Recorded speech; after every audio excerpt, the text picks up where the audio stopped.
Go ahead. My name is Kevin.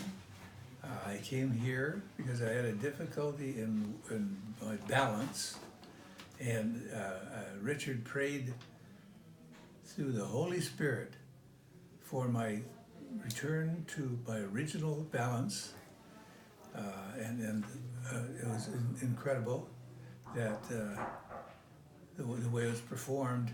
The Holy Spirit was here. There's no doubt in my mind. The Holy Spirit here, and the Lord was here, and my balance has been restored.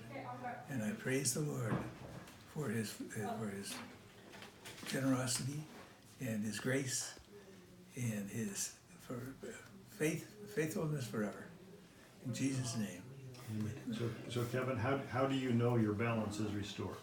Well, after Richard was through, I walked back to the door and back several times, and my balance was better, and it was gone.